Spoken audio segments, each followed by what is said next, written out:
Buenas noches, amigos televidentes, buenas noches, amigos invitados especiales que se encuentran en la sala de conciertos del Ateneo de Caracas. Vamos a dar comienzo formal al foro Respuestas para los venezolanos. En este caso, para hablar de las motivaciones, para hablar del objeto y de los propósitos de estos 4 foros que vamos a realizar a partir del día de hoy y hasta el día jueves, por organización del Ateneo de Caracas, con el apoyo y el respaldo de Venevisión. Carmen Ramia, directora del Ateneo de Caracas. Buenas noches, Carmen. Muy buenas noches a todos.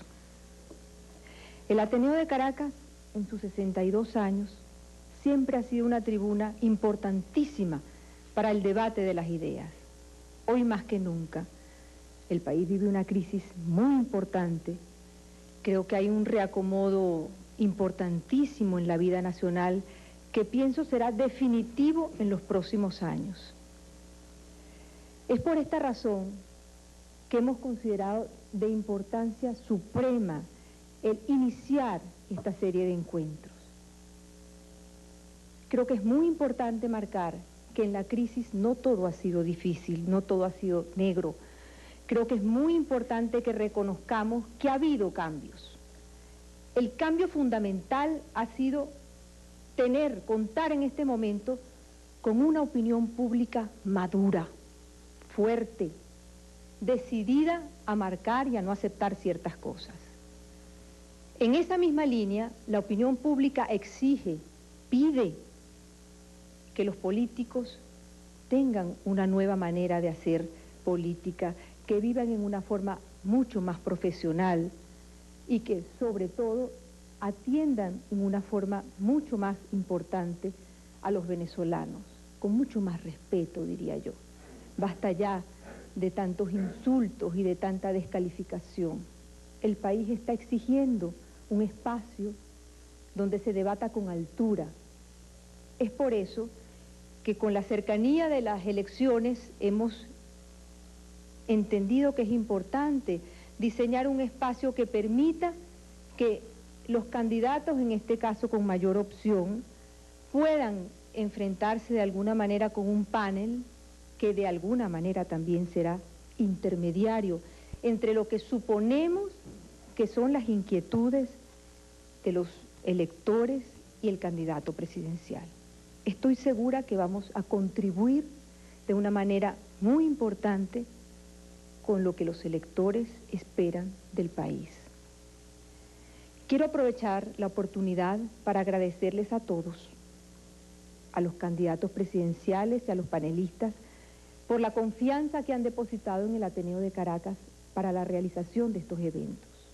A Venevisión, por su apoyo, por el espacio que nos están ofreciendo para que millones de venezolanos puedan enfrentarse a lo que los candidatos piensan en relación a los problemas más importantes del país. Y quiero hacer un reconocimiento muy especial a Alba Revenga, que ha sido pilar fundamental en la realización de estos eventos. Muchísimas gracias. Bien, muchas gracias a Carmen Ramia. Amigos, evidentemente que la organización de un evento de esta naturaleza requiere de reglas para, de alguna forma, obtener imparcialidad, objetividad y equilibrio. Las reglas han sido establecidas en reuniones previas con los comandos, con representantes de los comandos de campaña. Y en este caso hay reglas del juego para los panelistas y reglas del juego para el candidato presidencial.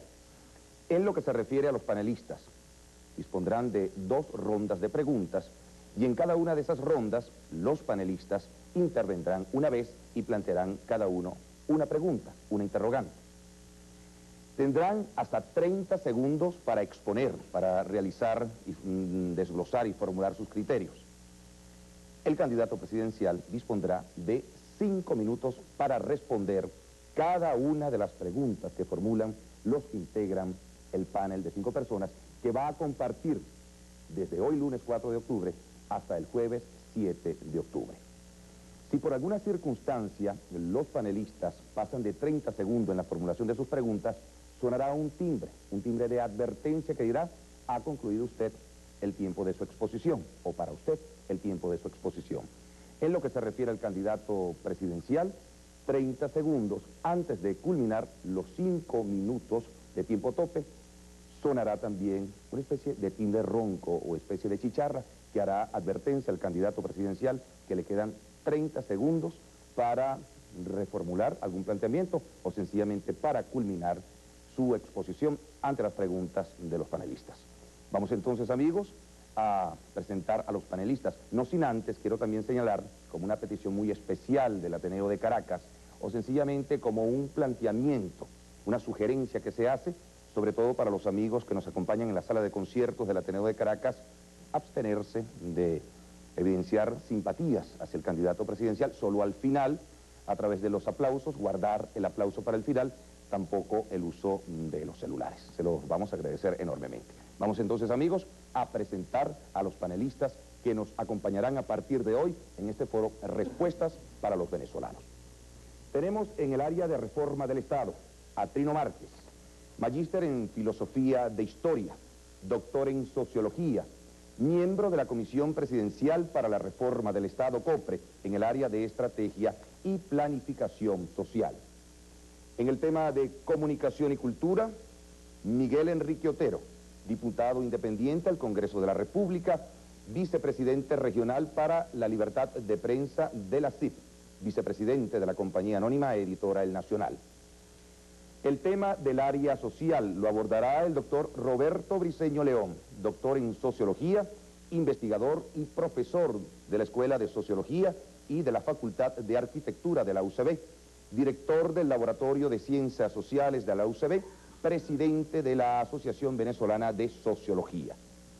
En el tema del área económica, vamos a tener al doctor Gustavo García, magíster en Economía, profesor e investigador del área de Economía del Instituto de Estudios Superiores de Administración IESA, miembro de la Comisión Presidencial para la elaboración de las leyes fiscales. Y en el área educativa, el doctor Leopoldo López Gil, graduado en Ciencias Políticas y Economía, magíster en Finanzas Internacionales, presidente de la Fundación Gran Mariscal de Ayacucho. Hecho, amigos, esta presentación de los que van a integrar en el panel que habrá de formular las preguntas a los candidatos presidenciales, nosotros queremos decirles que vamos a identificación de la planta y regresaremos enseguida con nuestro invitado especial de esta noche, el doctor Rafael Caldera, candidato presidencial de Convergencia Nacional.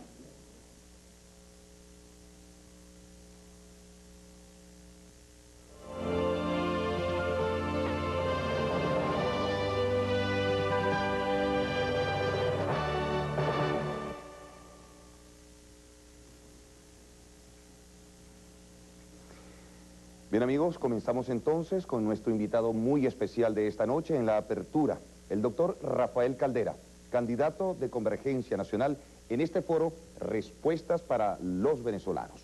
Buenas noches, doctor Rafael Caldera. Buenas noches. Bien, comenzamos con la primera pregunta. En el área de reforma del Estado, el doctor Trino Márquez, presidente de la Comisión para la Reforma del Estado. Doctor Caldera, uno de los problemas más graves que tiene el país es la inseguridad personal y jurídica. Los órganos de seguridad del Estado, así como los órganos de administración de justicia del Estado venezolano, se ven desbordados, se ven incapacitados de enfrentar este gravísimo problema que afecta a toda la nación. Mi pregunta es, ¿cuáles son las medidas que usted tomará en el Ejecutivo Nacional para frenar el auge de la delincuencia y combatir la inseguridad personal? ¿Y cuáles son las medidas que promoverá para el Poder Judicial, para que la administración de justicia, para que los órganos de administración de justicia funcionen más eficientemente y mucho más eficazmente que lo que lo hacen ahora?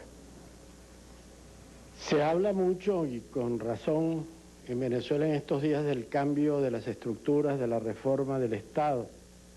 Habría que hablar también dentro de la reforma del Estado, de la reforma de la administración. Con frecuencia, cuando existe una crisis como la que tiene Venezuela, se le suele inculpar a las formas y no se hace suficiente énfasis en la responsabilidad de las personas.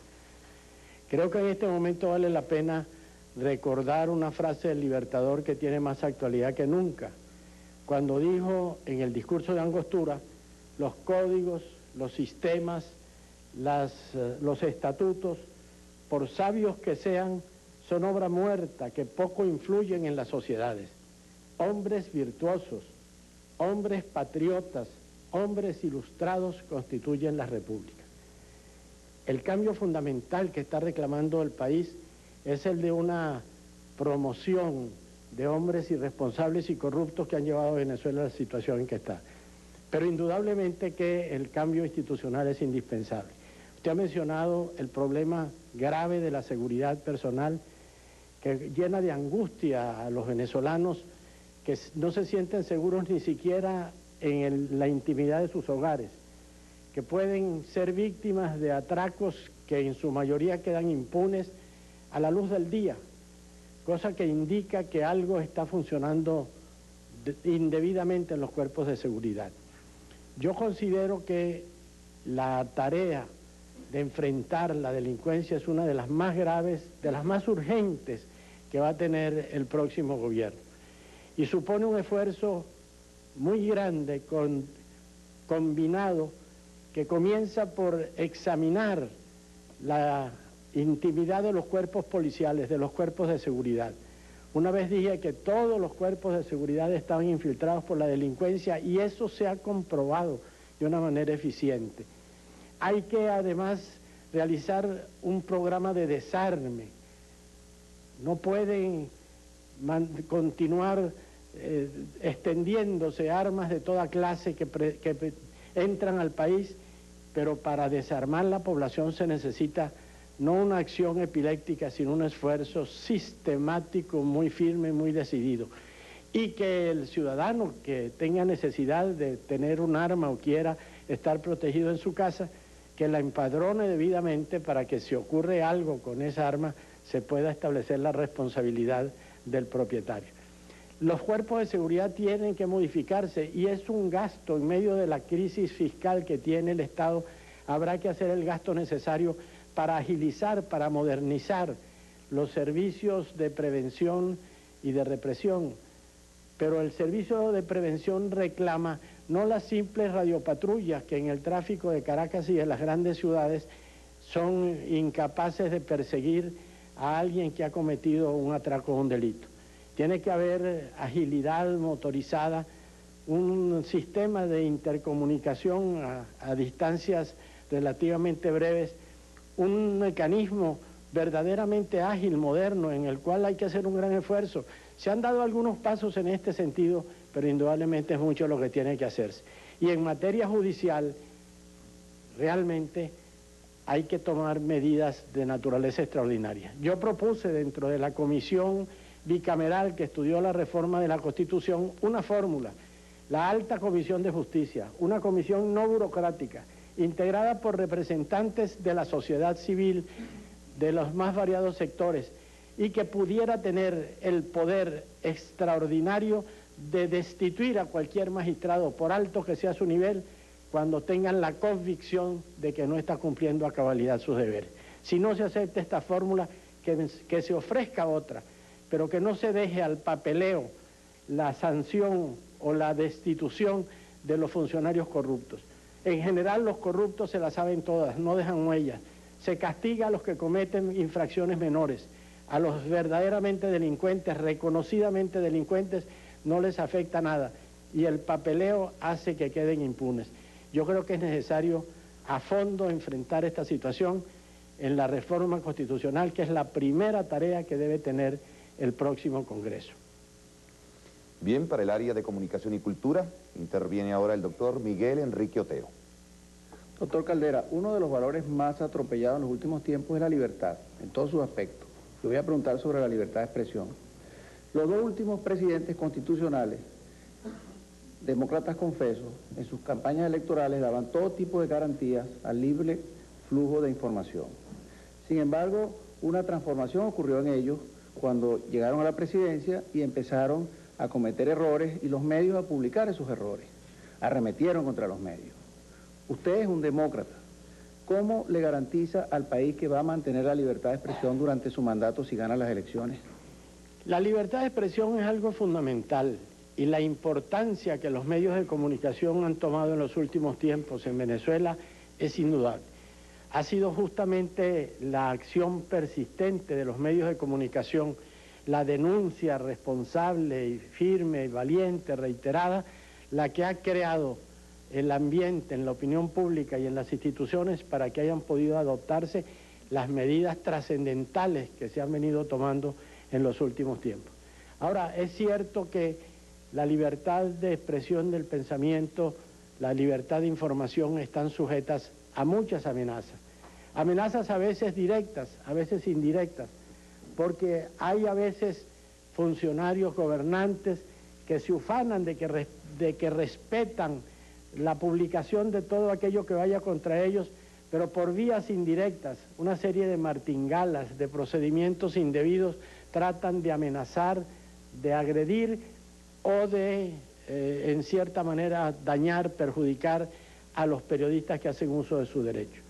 Yo sostengo la necesidad de garantizar esta libertad, no solo la libertad de expresión del pensamiento, que es la libertad de opinión, sino la libertad de información, que fue uno de los puntos fundamentales que incluimos en el proyecto de reforma constitucional que desgraciadamente feneció cuando lo agarró la rutina parlamentaria y cuando sin ninguna especie de planteamiento previo, sin ninguna especie de apertura hacia el diálogo, se introdujeron una serie de modificaciones que los medios de comunicación consideraron agresivos, peligrosos para su propia entidad.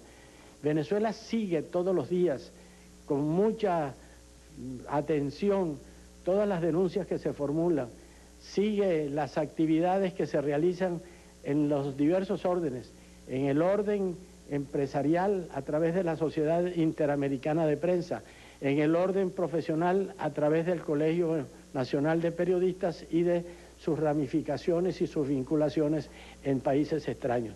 Pero lo que más se está defendiendo, pienso yo, la libertad de información y la libertad de opinión en Venezuela es el propio pueblo, es la opinión pública.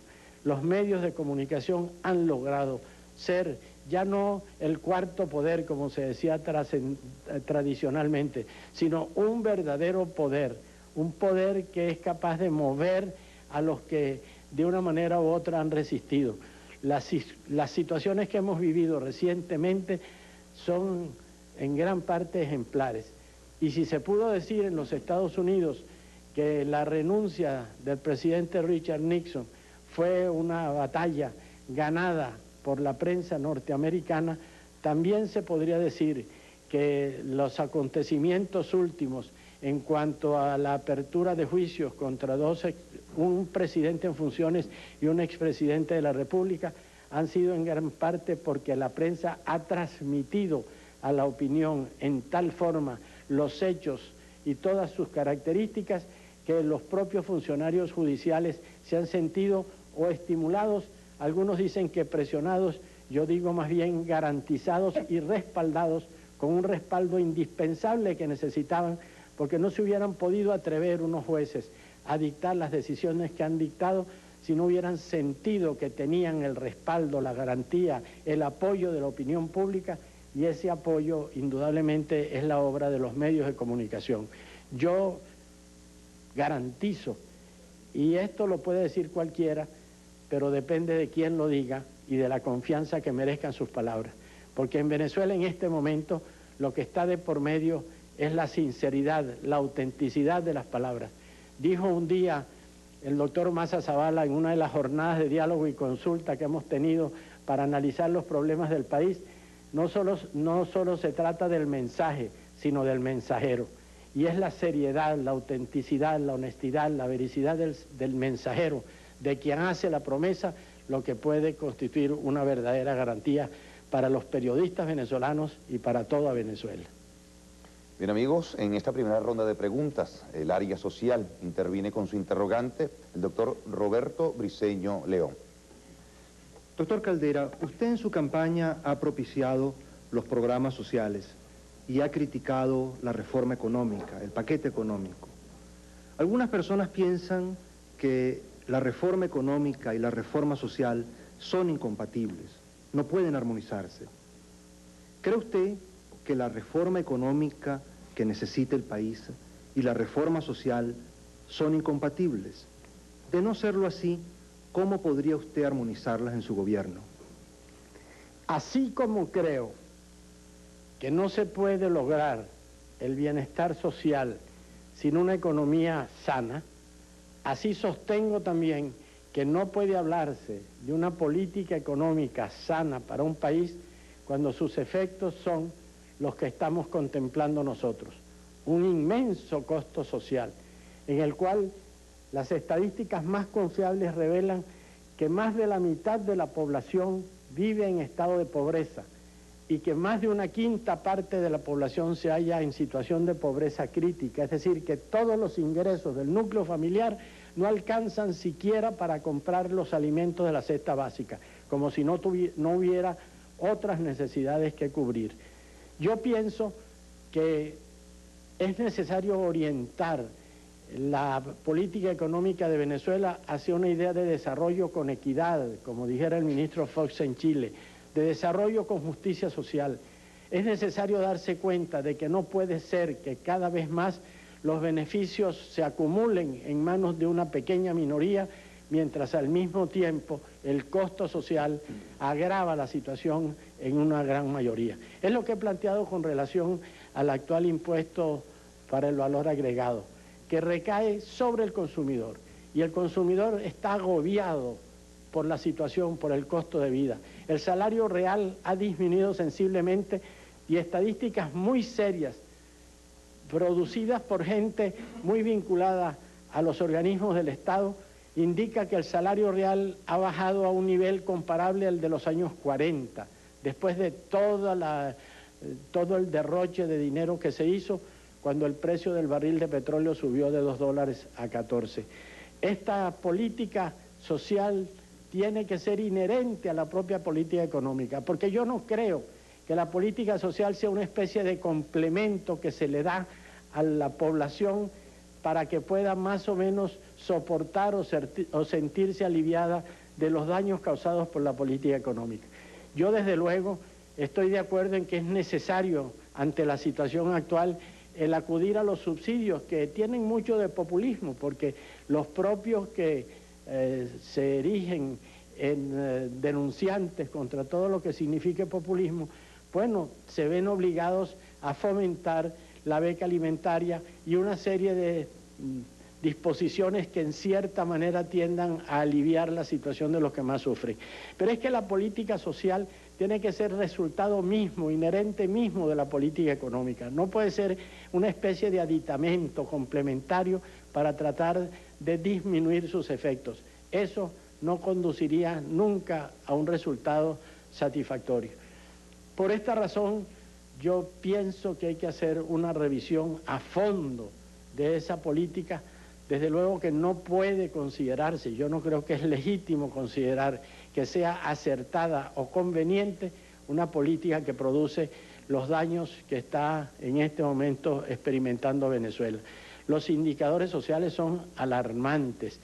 Las cifras dadas por el mismo Banco Mundial, que ha hecho estudios en unión a la Oficina Central de Estadística e Información, son verdaderamente bochornosos, amargan, causan profundo sufrimiento.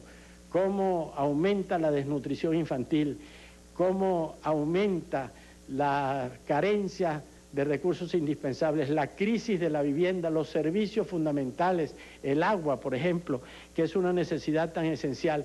No entiende uno que haya podido deteriorarse en tal forma la situación del país.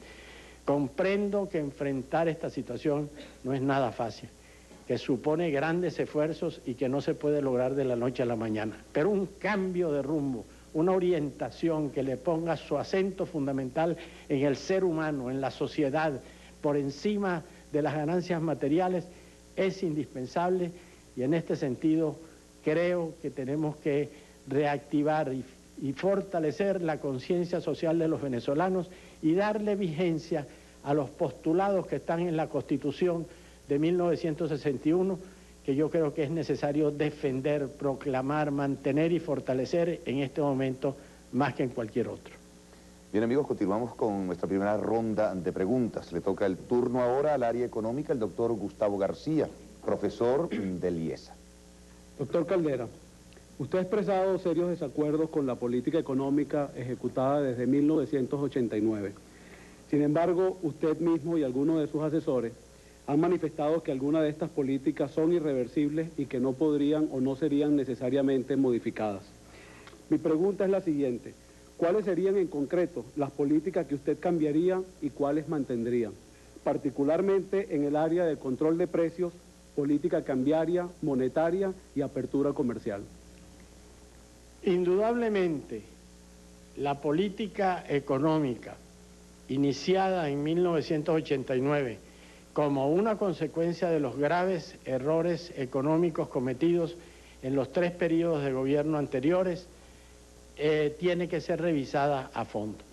Ahora, de que de esa política hay medidas, como dije, que son irreversibles, algunas tal vez convenientes, otras tal vez inconvenientes, pero que han creado una situación tal que un próximo gobierno se vería con las manos atadas para poderlas cambiar. Por ejemplo, usted me pregunta cuáles.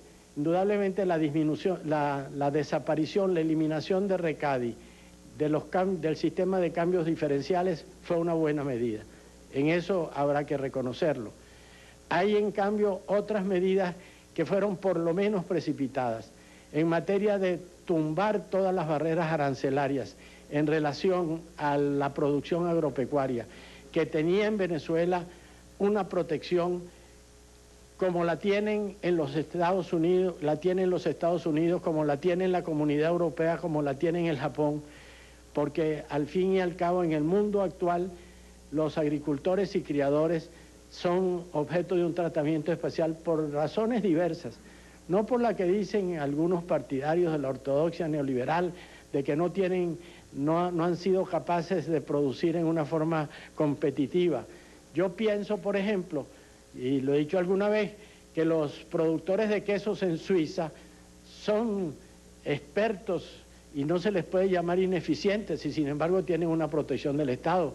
O los productores de trigo en Estados Unidos no se les puede llamar tampoco incompetentes, que tengan miedo a la competitividad. Sin embargo, hay un sistema de protección.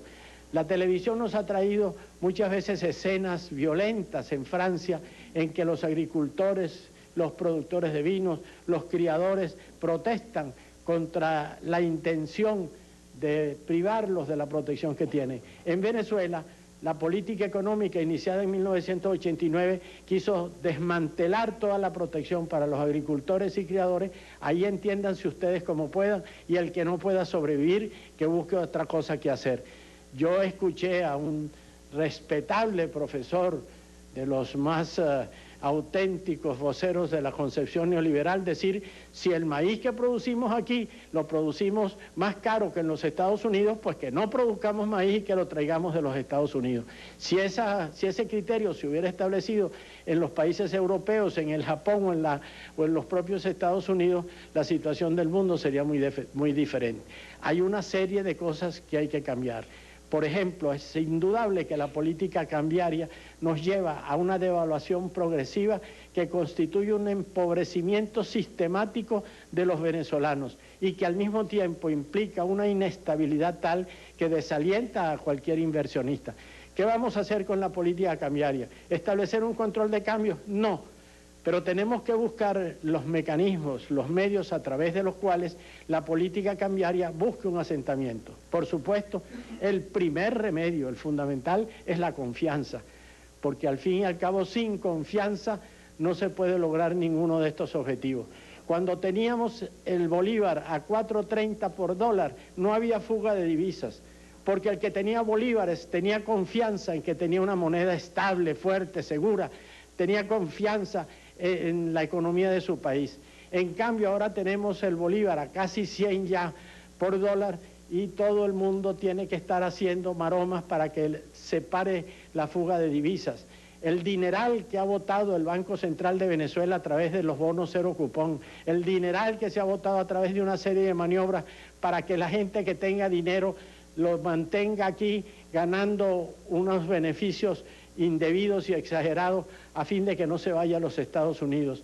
Eso no ha producido ningún resultado efectivo porque la confianza, que es el elemento fundamental, no existe.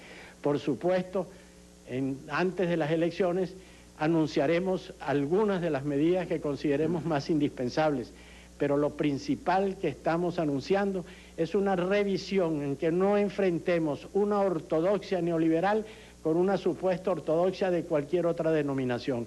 Queremos una economía basada en la realidad nacional, que contemple la realidad nacional, que se inspire en el sentido común y que tenga como modelo a Venezuela. Hoy me preguntaron en un almuerzo con unos inversionistas extranjeros qué modelo iríamos nosotros a seguir, si el alemán, si el chileno, si el argentino.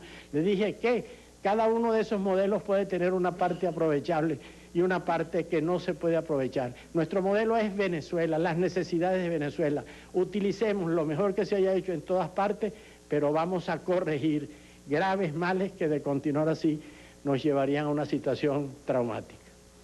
Bien, cerramos el primer ciclo de preguntas y respuestas con el área educativa. En este caso, el interrogante la formula Leopoldo López Gil, presidente de la Fundación Gran Mariscal de Ayacucho.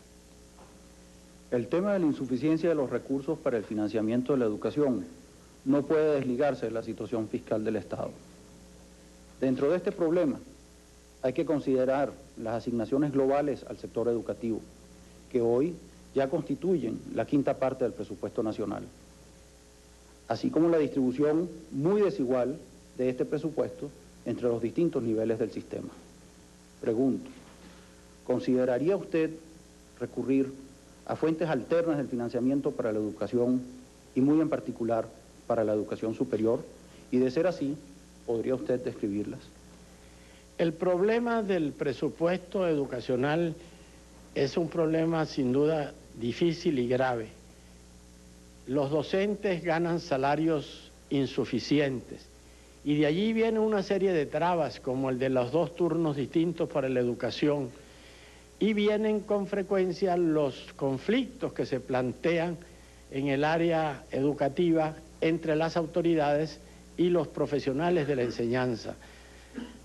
Yo soy alguien que aprecia y estima mucho y le tiene afecto al doctor Gustavo Rosen.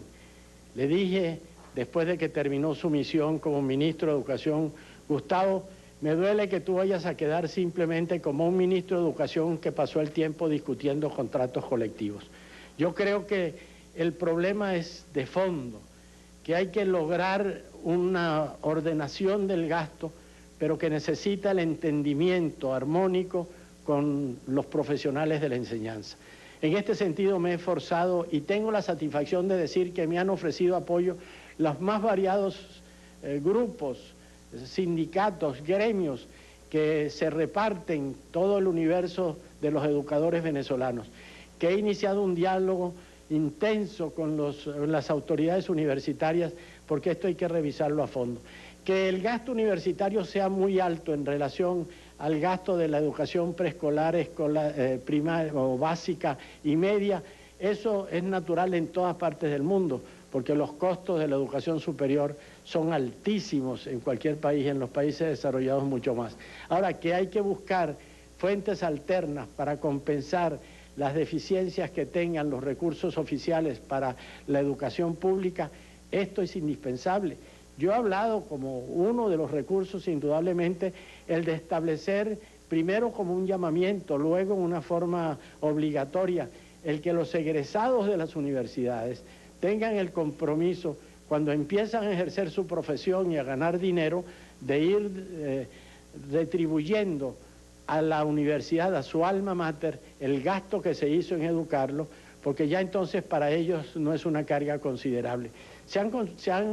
Se contemplan otros recursos, desde luego las universidades pueden prestar servicios a la empresa privada en el aspecto tecnológico y en los aspectos de investigación. Hay muchas otras posibilidades que contemplar. Por supuesto, yo defiendo la existencia de las universidades del sector público y frente a ciertos amagos de privatización, considero que están muy bien las universidades privadas. Yo las defiendo, pero que al mismo tiempo las universidades públicas cumplen una función que para las universidades privadas es difícil cumplir. Hay facultades como la Facultad de Ciencias, por ejemplo, que solamente la pueden sostener las universidades públicas porque para las privadas resultaría un gravamen antieconómico. Hay muchas otras actividades, las actividades de investigación en general que deben cumplir las universidades en general se han relegado a las universidades del sector público. Creo en las universidades privadas, aunque quisiera decir una cosa: respeto a todas las universidades existentes con las cuales tengo muy buena relación, pero desearía para el futuro que una universidad privada no pudiera ser la propiedad privada de una persona o de un grupo económico. Creo que para fundar una nueva universidad privada debería constituirse una fundación sin fines de lucro para que todo lo que la universidad produzca se reinvierta en ella misma, en su desarrollo y en el auge de la educación. El problema, sin duda, es sumamente grave, pero resolverlo es una necesidad. Yo me voy a esforzar por todos los medios a mi alcance en eliminar ese periódico enfrentamiento entre los estudiantes y el Estado por razón del presupuesto. Hay que prevenir esos hechos. El Estado se niega, se resiste y finalmente cede. Cede después de que se ha perturbado el orden público, después de que se han perdido muchas jornadas de estudio, después de que dolorosamente se han perdido algunas vidas humanas. Yo creo que esto hay que abordarlo con tiempo, hay que resolverlo con seriedad y que el mismo reordenamiento del gasto público que tiene que haber en todos los órdenes de la administración se establezca también en el orden de la educación y sobre todo de la educación superior. Bien, muchísimas gracias al doctor Caldera por ofrecer respuestas a esta primera ronda de preguntas de los panelistas que nos acompañan esta noche. Amigos, nosotros vamos a regresar enseguida con todos ustedes, con nuestro invitado especial, el doctor Rafael Caldera, candidato de la Convergencia Nacional, en este foro que ha preparado el Ateneo de Caracas con el apoyo y el respaldo de Venevisión. Respuestas para los venezolanos.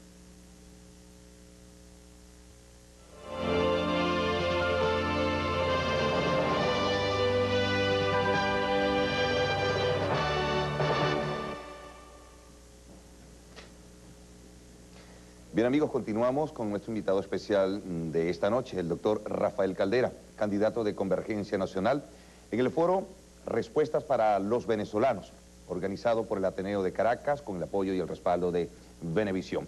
Vamos ahora al segundo ciclo, a la segunda ronda de preguntas y respuestas. El mecanismo será el mismo. Comienza entonces, en este caso, el doctor Trino Márquez, presidente de la Comisión para la Reforma del Estado. Doctor Caldera, la descentralización, es decir, la transferencia de competencias, funciones y recursos desde el gobierno nacional hacia los gobiernos estadales y municipales, está obligando a un rápido proceso de modernización de las gobernaciones y de las alcaldías y municipios. Este es un proceso que seguramente continuará porque la descentralización es un proceso irrevertible. Sin embargo, la descentralización también tiene que significar la modernización del gobierno nacional. Pues si no ocurre la modernización, se pueden repetir funciones, puede incrementarse la burocracia en el nivel central, puede aumentar el gasto en el nivel central, es decir, pueden bloquearse la descentralización y el gobierno nacional. Mi pregunta concreta es, ¿cuáles son los planes que usted tiene para modernizar el gobierno nacional y acoplarlo al proceso de descentralización que, como he dicho, parece un proceso irreversible en Venezuela? Yo he sido partidario del proceso de descentralización. Confieso que tengo algunas preocupaciones con una especie de fiebre federalista que pareciera querer llevarnos 130 años atrás, a 1864, al gobierno del general del mariscal Juan Crisóstomo Falcón, que al fin y al cabo fracasó y trajo en última instancia el centralizador gobierno del general Guzmán Blanco. Creo que este proceso hay que llevarlo con mucha responsabilidad. Y usted habla del peligro de aumentar la burocracia en el Poder Central. Yo comparto su preocupación, pero la extiendo al peligro de aumentar considerablemente la burocracia a través del proceso de descentralización. se está aumentando el burocratismo en el país a través del personal numeroso que están contratando los gobiernos estadales y los gobiernos municipales en una forma que amenaza gravemente colocar en situación aún más difícil de solucionar el problema del gasto público. Yo creo que el proceso de descentralización no puede perder de vista que el déficit del presupuesto en Venezuela es en este momento la causa más grave de inflación y la inflación el factor más negativo dentro de la economía. Hay que llevar estas cosas indudablemente con seriedad. Ahora, por ejemplo, ¿qué transformaciones tiene que haber en los órdenes del poder central? Digamos, por ejemplo, dos rubros en los cuales el proceso de descentralización se ha iniciado y debe continuar: educación y salud. El Ministerio de Educación es un monstruo que no puede seguir expidiendo no sé cuántos millares de cheques para pagar el salario de todo su personal. Pero el Ministerio de Educación tiene que reorientarse para ser efectivamente el estimulador, el guiador, el controlador del proceso de educación, porque sería muy grave que al descentralizarse el proceso de educación, en algunos estados que tienen menos recursos, que tienen menos experiencia, que tienen menos posibilidades humanas, el proceso educativo descendiera de una manera lamentable. Tiene que haber pues una nueva idea del Ministerio de Educación. Hay algunos proyectos que tratan de, en la reforma del Estado, de eliminar el Ministerio de Educación y el Ministerio de Sanidad y englobarlos todos dentro de un Ministerio de Bienestar Social. Yo no estoy de acuerdo con esto, porque al alejar el titular del despacho del presidente de la República, disminuye en la realidad su importancia, disminuye la preocupación del gobierno central al respecto. El Ministerio de Sanidad es otro monstruo que tiene que descomponerse, pero que tiene que subsistir. Yo quise mucho al doctor Enrique Tejera y en su última enfermedad lo visitaba con frecuencia y dramáticamente me dijo en una de las últimas ocasiones en que lo visité: le voy a pedir dos cosas, te voy a pedir dos cosas, Caldera. Una, que logres que le den la pensión a mi viuda, porque sé que las viudas de algunos servidores de la sanidad han tenido que esperar mucho tiempo para que les paguen la pensión. Un dato muy emotivo, muy característico de la honradez, de la honestidad con que ese hombre trabajó toda su vida. Y otro, que no eliminen el Ministerio de Sanidad. El Ministerio de Sanidad tiene una historia, tiene un compromiso, tiene una obligación, tiene un sentido en Venezuela, y veo peligrosamente que se trata de eliminar. Bueno, yo creo que en general la administración, el poder central, tiene que transformarse, comenzando por la Presidencia de la República, que tiene una función gerencial que muchas veces no se cumple. El presidente de la República tiene mucho más la obligación de recibirle cuenta a los ministros de una forma periódica, intensa, para decidir lo que se debe hacer y para llevar el pulso de la administración, que ir a una serie de actos sociales en los cuales se presenta un libro, se realiza un cóctel o se hace un homenaje a alguna persona cualquiera. Eso está muy bien que se haga si le sobra tiempo, pero yo creo que al jefe de Estado más bien le falta tiempo para atender a sus necesidades fundamentales. Por eso pienso que la reforma del Estado tiene que ver mucho la reforma de la administración. Y eso hay que dar el ejemplo desde el primer día. Hay que establecer la responsabilidad y la jerarquía. Cuando el presidente de la República no le recibe cuenta a sus ministros, sino de vez en cuando, los ministros no se la reciben a los directores y los directores se ocupan de otras cosas y la situación no marcha. Y opina uno una cosa y opina otro. No se siente el orden, la marcha general de la administración. Yo considero que no es solamente descentralizar, y creo que la descentralización es un proceso delicado y difícil para esta generación venezolana. No podemos que los vicios de partidismo, de clientelismo, de consumismo, que han hecho tanto daño en la administración nacional, se vayan a multiplicar por 23 porque se vayan a repetir en cada uno de los estados. Tiene que haber alguien, el Estado Nacional, como gerente del bien común, como representante del pueblo venezolano, tiene que ejercer una influencia que no es de pura apariencia. Yo creo que el país quiere un gobierno que gobierne para todos, un gobierno que gobierne para reconstruir este país que está deshecho en el orden moral, en el orden material y en el orden social. Yo no quiero ser un presidente simplemente para presidir desfiles militares, para recibir las cartas credenciales de los embajadores y para distribuir el dinero del petróleo. Yo creo que Venezuela quiere un presidente que se ocupe de los servicios públicos. Y al ciudadano venezolano le importa menos saber quién es el que le va a atender su necesidad de educación, su necesidad de trabajo, su necesidad de salud, sino que lo que más le interesa es que se le haga en una forma correcta, en una forma eficiente. Eso es lo que yo pienso que en este momento está sintiendo la inmensa mayoría de los venezolanos.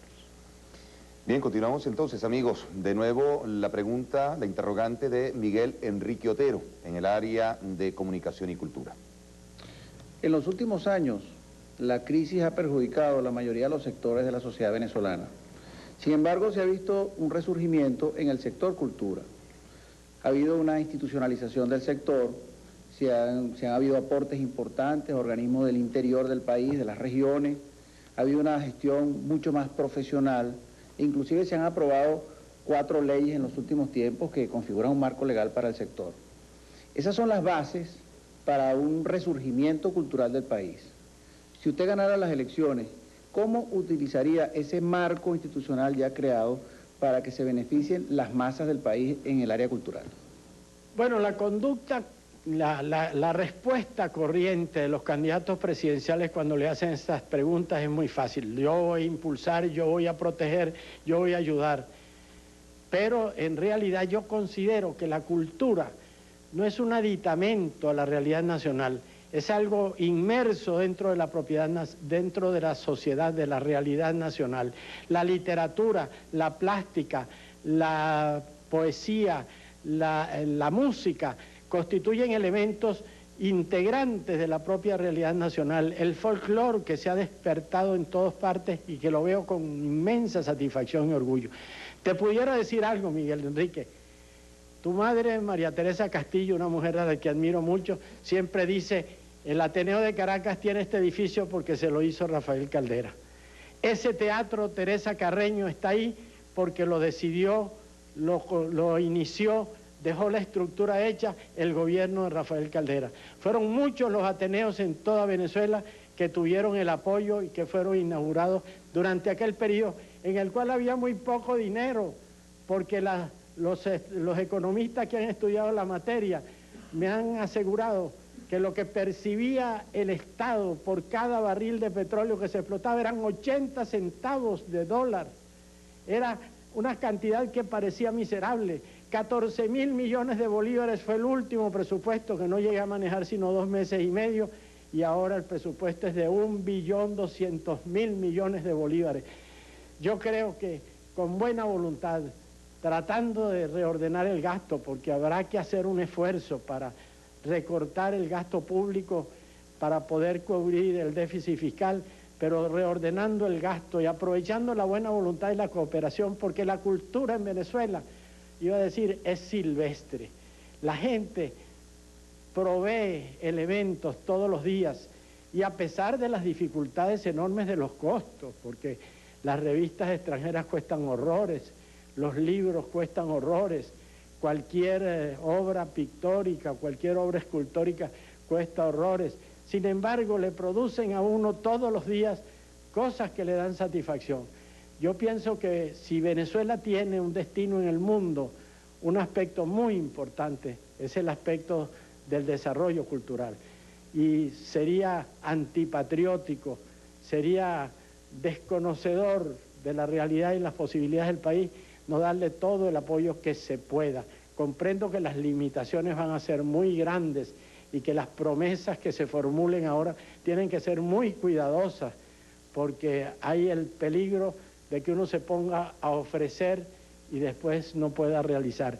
Pero yo siento que entre las primeras prioridades que indudablemente se tienen que atender es esto. Por otra parte, se ha logrado en buena medida algo que es fundamental, que es la armonía entre el estímulo, la protección del Estado y la libertad de creación, la libertad del artista, la libertad del escritor, la libertad del servidor de la cultura.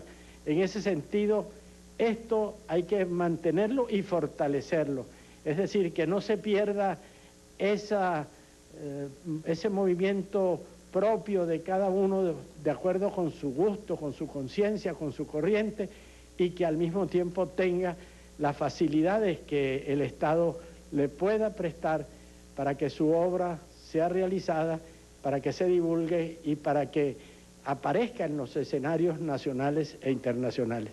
Yo en esta materia siento también, Miguel Enrique, que es mucho lo que se puede hacer. Y considero un hecho interesante, sin duda, y significativo y tal vez simbólico, el que este cuestionario que se le está haciendo a candidatos presidenciales sea precisamente en el Ateneo de Caracas, que es una fuente, una sede, una casa llena de voluntades, de esfuerzos y de simpatías para el desarrollo de la cultura en Venezuela. Bien, retomamos ahora el tema social y en este caso formula su pregunta el doctor Roberto Briceño León. Doctor Caldera, ante la crisis de la prestación de los servicios de salud se han planteado dos grandes medidas. Una de ellas es cambiar el énfasis de la atención terciaria de los hospitales a la atención primaria de salud. Inclusive algunos técnicos recomiendan pasar casi el 50% del presupuesto de los hospitales a la atención primaria de salud. Y una segunda medida es garantizar la participación de las comunidades en estos servicios, no como mano de obra barata, sino como dolientes, como vigilantes de la prestación de los servicios, como directivos mismos de los ambulatorios y de los hospitales. ¿Estaría usted de acuerdo, doctor Caldera, con estas tendencias? Usted ha planteado dos cosas muy importantes y en torno a las cuales hay bastante consenso. Por una parte, la queja de los que conocen bien el problema de la salud es que se ha dado poca atención a la medicina preventiva y sobre todo a la medicina ambulatoria, a la que evita que se recarguen los pacientes sobre los hospitales con inconvenientes para su funcionamiento y costos inmensamente mayores de los que habría. La participación de las comunidades, por otra parte, ha sido ensayada con éxito. Hubo un venezolano muy eminente que, por cierto, estuvo una vez como diputado en el Congreso y yo compartí jornadas parlamentarias con él, que fue el doctor Pedro Iturbe, que fue un apóstol, por un lado, de la medicina familiar y que por otra parte hizo quizá uno de los primeros ensayos de participación de la comunidad en la dirección de un hospital, cuando el antiguo hospital antituberculoso de Maracaibo, ya cambiando los métodos de curación de la tuberculosis, que no necesitaba aquel reposo indefinido de los enfermos, se convirtió en Hospital General del Sur en Maracaibo. El doctor Iturbe fue un apóstol, pero dejó muchos discípulos, y son muchos los especialistas en materia de salud pública que reconocen que la medicina familiar, que la medicina ambulatoria por una parte, y que la participación de las comunidades en la gerencia de los hospitales es muy necesaria, porque la comunidad cuida lo suyo y la presencia de la comunidad evita los robos que se hacen, personas desgraciadamente del personal y algunas veces hasta del personal médico, dolorosamente hay que reconocerlo, y del personal paramédico y del Servicio General de los hospitales que colocan a los pacientes en la inopia y que llegan a la bochornosa situación de que un paciente tenga que llevar su propia ropa de cama, sus propios instrumentos, su propia vajilla, sus propios medicamentos. Esto indudablemente que mejoraría mucho si la comunidad estuviera bien representada allí. Este tema de la salud lo he estado estudiando con mucha devoción, con mucha generosidad, con mucho patriotismo, un equipo grande de especialistas en la medicina, en diversos órdenes, que han sido coordinados y que algunos de los cuales han aparecido en las jornadas de diálogo y consulta que hemos venido realizando para preparar la oferta programática. Una oferta programática que tendrá que ser necesariamente escueta, no demasiado detallada, pero que plantee las cuestiones fundamentales, porque tengo la idea de que el pueblo está fatigado de que cada candidato presidencial en cada oportunidad de elecciones le dé, como dicen algunos, un libreto telefónico donde están los catálogos de todos los problemas y las supuestas soluciones que se van a aplicar. Yo creo que será necesario sobre la marcha ir confrontando las orientaciones fundamentales que se tienen con la realidad. El presidente Clinton llevó a su programa de gobierno, que fue muy escueto, el tema de la salud para todos los americanos. Y 8 meses después de haber tomado posesión, porque tomó posesión en enero, y en el mes de septiembre ha expresado, después de un largo periodo de consultas de una comisión que por cierto fue presidida por su esposa, su tesis en materia de salud. Se ha presentado ante el pueblo norteamericano con autoridad, con experiencia, explicando de una manera concreta y precisa lo que se va a hacer. Y ha causado una tremenda impresión.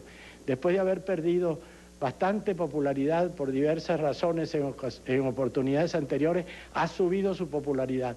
Bueno, yo pienso que en realidad un gobierno responsable y serio tendrá que abocarse desde el gobierno con las orientaciones fundamentales que plantea en su programa, en su orientación programática, las soluciones que son difíciles pero indispensables, porque una de las necesidades más agobiantes que están confrontando los venezolanos en la actualidad es el de la atención hospitalaria, el costo de las medicinas y el costo de los servicios de salud. Bien, retomamos el tema del área económica. Nuevamente, en este caso, en esta segunda ronda de preguntas, plantea sus interrogantes o su interrogante el doctor Gustavo García. Doctor Caldera, muchas encuestas señalan que una de las principales preocupaciones de los venezolanos es el alto costo de la vida. Y diversas personalidades han señalado que la inflación es el principal problema a resolver en el próximo periodo. Algunas de estas personalidades piensan que la revaluación del bolívar sería la solución del problema, quizás sin pensar las consecuencias que esto tendría en las reservas internacionales del Banco Central. Otros señalan que la causa de la inflación es el déficit fiscal y que la rigidez del gasto público obliga a aumentar la tributación interna. Mi pregunta es la siguiente: ¿cuál sería su política en el próximo quinquenio para reducir el déficit fiscal y la tasa de inflación en Venezuela? Esta es una de las materias que estamos estudiando con más seriedad y debo decir también que cuento con un equipo muy valioso de economistas, algunos de ellos muy calificados desde el punto de vista académico y otros con una gran experiencia en la vida de Venezuela. Entendemos que, como usted lo dice, el problema de la inflación es un problema central. Consideramos todos que una revaluación del bolívar no es un objetivo alcanzable ni que debe ser objeto del próximo gobierno, por lo menos durante cierto tiempo. Pero la estabilidad del signo monetario la consideramos indispensable. Mientras todos los días leemos en la prensa subió el dólar, es una ironía. Sube el dólar, sube el marco alemán, sube el franco francés, sube el franco belga, sube la peseta, sube el yen, suben todas las monedas, sube la lira, sube la libra esterlina.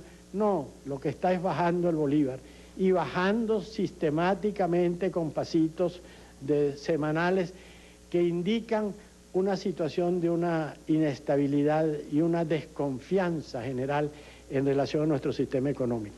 Estabilizar el signo monetario debe ser un objetivo, que no se puede lograr por medios artificiales y que requiere como elemento fundamental la confianza. La confianza es el elemento básico, indispensable para la estabilidad del signo monetario, y creo que la estabilidad del signo monetario es un elemento indispensable para enfrentar los problemas de la inflación y para estimular la inversión. ¿Qué pasa con la inflación? Que cuando el déficit fiscal se acentúa, se va, a veces de una manera subrepticia, a cubrir con la devaluación del signo monetario, que es un impuesto grave que se nos aplica a todos los venezolanos de una manera directa o indirecta. Yo creo que el elemento indispensable de corregir el déficit fiscal, de enfrentar el terrible mal del déficit fiscal, es una necesidad prioritaria. ¿Cómo se enfrenta un déficit? no se necesita ser economista para saber que un déficit se enfrenta aumentando los ingresos y disminuyendo los egresos. ¿Cómo se pueden disminuir los egresos? El gasto público es bastante rígido en algunos aspectos. Hay una serie de aspectos en los cuales se puede, creo yo, considerar una posible reducción, no demasiado acentuada, pero de alguna importancia en el gasto público. Los gastos suntuarios, los gastos innecesarios. El país se estremece cada vez que ve que se gastan innecesariamente cantidades de dinero en viajes, en actividades suntuarias, en cosas que no son necesarias. Esto habrá que enfrentarlo de inmediato.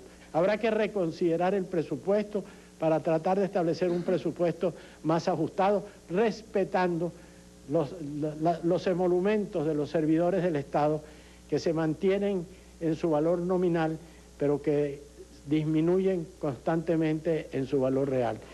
Pero tenemos también que aumentar los ingresos. La presión tributaria en Venezuela se ha reconocido y proclamado que es muy ligera, muy liviana, pero esta presión tributaria no tiene que hacerse sobre la masa consumidora, que es la que está sufriendo más los efectos de la actual situación económica. Es necesario revisar esta situación, es necesario que los que tengan más contribuyan más al sostenimiento del Estado, es necesario revisar el sistema tributario.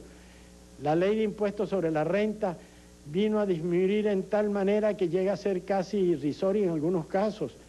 Yo creo que es perfectamente lógico el que la presión tributaria alcance niveles más razonables, pero especialmente que peche más a los que están en mejores condiciones de contribuir.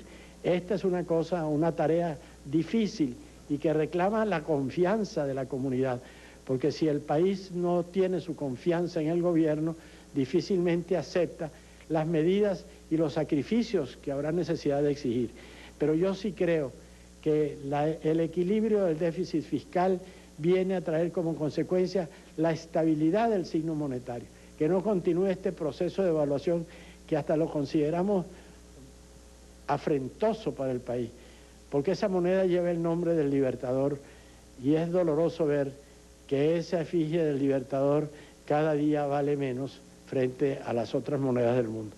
Yo creo que en esta materia habrá un gran esfuerzo que hacer y cuento con que habrá gente preparada, gente consciente, patriotas, responsables, que buscarán las mejores fórmulas para poder enfrentar esta situación. Primero, el déficit fiscal, que supone una revisión del presupuesto y del sistema tributario. Y luego, ya estabilizado en este aspecto el país, emprender las otras obras y actividades que la nación está reclamando. Bien, cerramos esta segunda y última ronda de preguntas y respuestas en el área educativa, formulando su interrogante Leopoldo López Gil, presidente de la Fundación Gran Mariscal de Ayacucho. Toda sociedad debe formar y entrenar a sus miembros para el desempeño adecuado de las tareas conducentes al bienestar y desarrollo común. Durante su presidencia se instrumentaron políticas innovadoras en la formación de técnicos, intentando articular el proceso educativo con las exigencias de la producción. Este proceso ha sido considerado poco exitoso, dado que los egresados no disfrutan ni de continuidad académica ni del reconocimiento adecuado en el mercado de trabajo. Doctor Caldera, ¿cómo reformaría usted el subsistema de educación técnica? El subsistema de la educación técnica es fundamental. Por de pronto es necesario elevar su nivel, porque cuando la educación técnica solamente arrancaba de los 6 grados de la instrucción primaria elemental, se colocaba en condiciones de inferioridad que fueron dañinas para el país.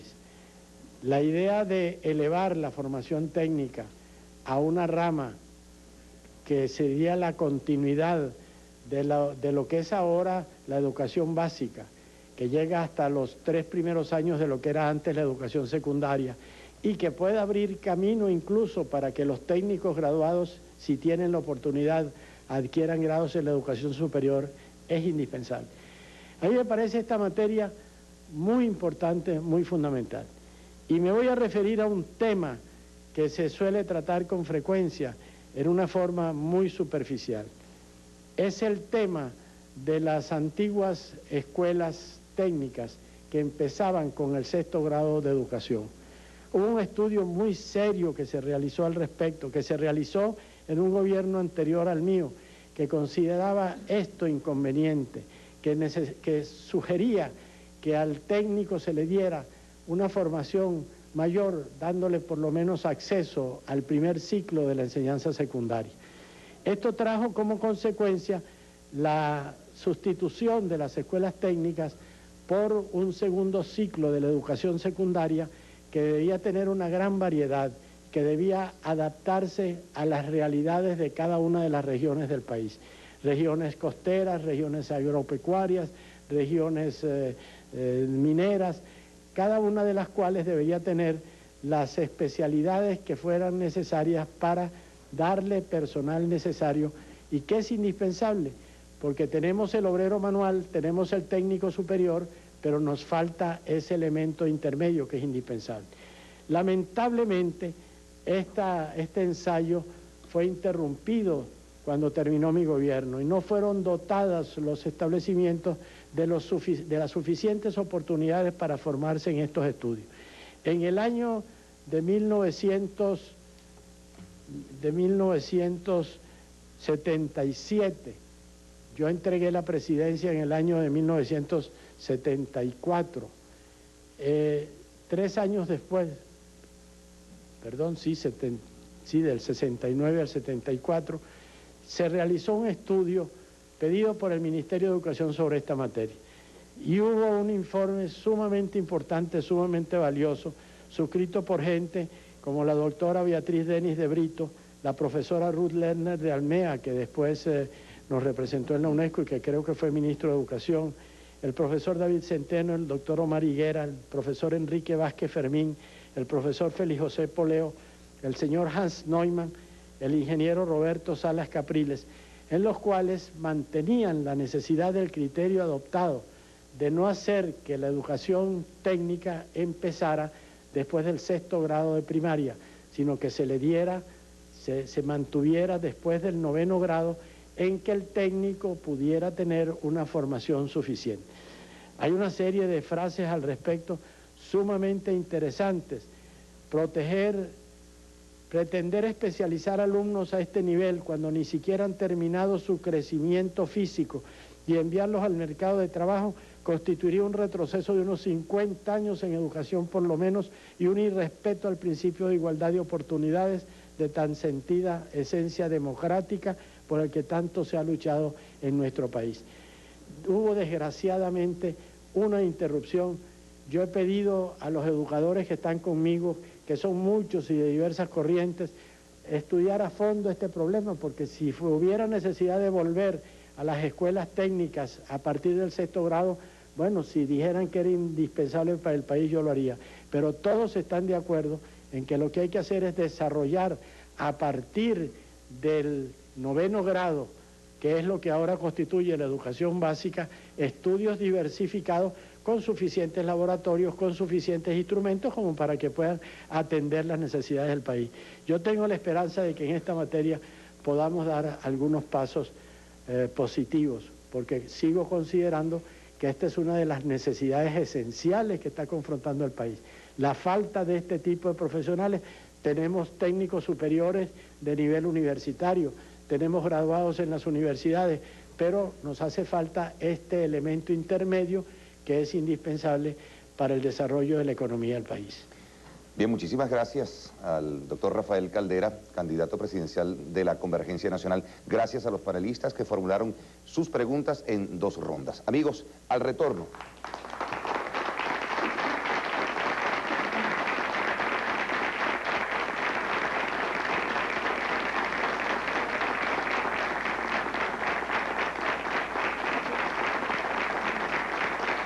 Al retorno, amigos, el mensaje final.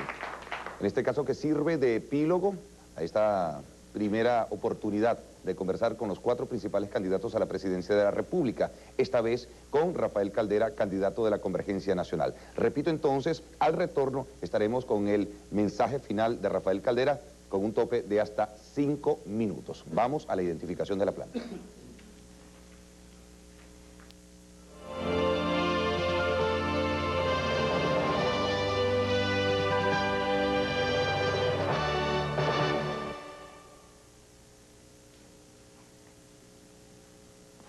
Continuamos, amigos, desde la sala de conciertos del Ateneo de Caracas, en la parte final de este primer foro, Respuestas para los venezolanos, con nuestro invitado especial, el doctor Rafael Caldera, candidato de Convergencia Nacional. Tiene entonces el doctor Caldera 5 minutos para su mensaje final. Doctor Caldera.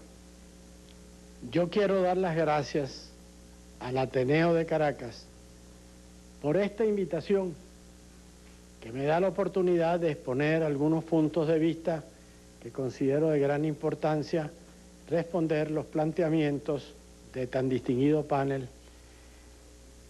Quiero valerme de la oportunidad para insistir ante los venezolanos de que estamos viviendo un momento excepcional. El hecho de que a mi edad esté enfrentando esta responsabilidad no es simplemente por seguir una aventura deportiva. Es que creo que el país está reclamando de todos nosotros un esfuerzo considerable, decidido, porque estamos en un peligroso momento en que se pueden perder todas las ganancias morales, sociales y de toda índole obtenidas a través del proceso de democratización de Venezuela. Debemos recordar que cuando se estableció el régimen democrático en Venezuela, en 1958, habíamos tenido muy poco tiempo real de disfrute de las libertades y de los derechos ciudadanos, y que mucha gente pensaba que era ilusorio lograr en Venezuela el establecimiento definitivo de un sistema democrático de libertades, con gobiernos civiles elegidos por el pueblo y con compromiso y responsabilidad ante la población en general. El haberlo logrado parece una proeza, y el que se pueda perder por torpezas, por errores, por injusticias, por abusos, por la corrupción, que ha sido el mal que ha devorado la realidad venezolana en los últimos tiempos, es una amenaza que tenemos que enfrentar, y cada uno está obligado a dar lo que pueda para enfrentar esta situación. Yo creo que en este momento Venezuela está pidiendo un esfuerzo de todos nosotros, y yo estoy dispuesto a ofrecerle mi lealtad a los principios, mi sinceridad, mi conducta al servicio de las necesidades colectivas, con errores, con defectos, porque no soy perfecto, pero con una voluntad siempre de servir de una manera decidida a Venezuela.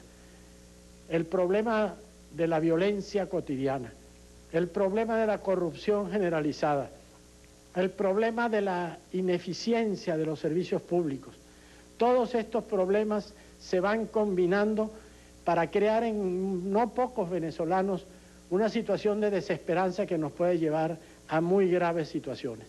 Frente a esto, yo estoy dispuesto a luchar, y yo le ofrezco a todos mis compatriotas una voluntad de servicio, un deseo de responder a las necesidades colectivas, de tratar de buscar a los mejores elementos, especialmente dentro de las nuevas generaciones, para, por encima de delimitaciones partidistas, por encima de sectarismos que tanto daño le han hecho al país, conjugar voluntades para enfrentar los problemas que son muy graves, que son muy difíciles y a los cuales tenemos que responder con mucha decisión y con mucha capacidad. Yo tengo una gran fe en mi país. Yo quiero mucho esta tierra. Soy por muchas generaciones un venezolano de toda la vida y de toda la historia. He entregado mi vida al servicio público. Me eduqué íntegramente en Venezuela. Nunca he pasado más de 3 meses continuos fuera de mi país. He tratado de responder a la angustia, a las necesidades, a las esperanzas de este país.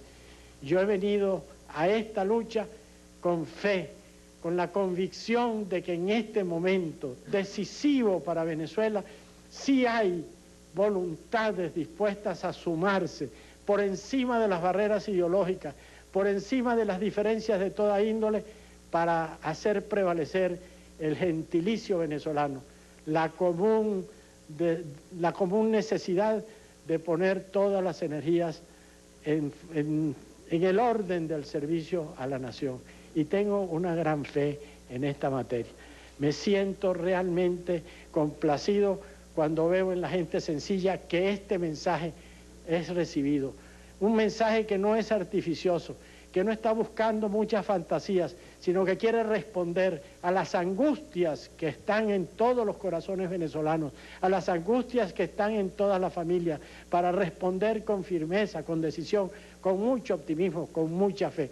Amo mucho este país, tengo aquí mis hijos, tengo a mis nietos, y para ellos estoy luchando, y para que los hijos y los nietos de otros venezolanos tengan amor por esta patria, y no estén buscando la oportunidad que les ofrecen para irse a otras tierras porque pueden obtener mayores beneficios materiales y porque pueden obtener una vida más tranquila y más segura.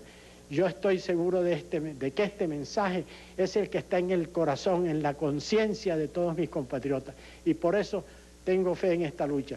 Siento que este mensaje es un mensaje que llega porque va de corazón a corazón.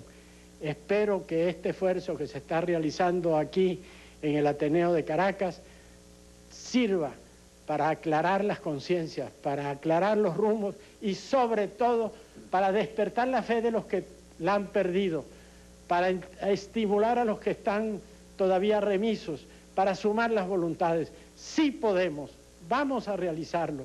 Creo en Venezuela, tengo fe en mi país, tengo fe en los elementos humanos, en los recursos humanos de esta patria, y creo que estimulándolos, alentándolos, orientando la vía hacia el porvenir, vamos a lograr una victoria indispensable para que podamos ganar con derecho el acceso al siglo XXI.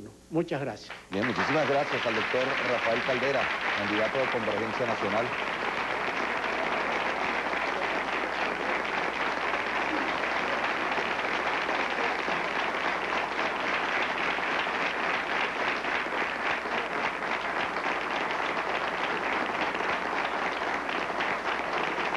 Bien, amigos, los invitamos entonces para mañana. Estaremos mañana martes a partir de las 10 de la noche desde la sala de conciertos del Ateneo de Caracas en este ciclo de foros organizado por el Ateneo de Caracas con el respaldo y el apoyo de Venevisión.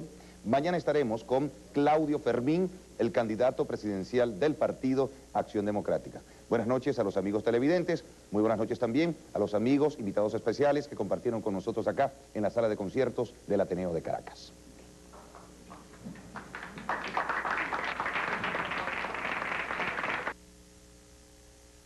El Ateneo de Caracas y Venevisión presentaron Respuestas para los venezolanos.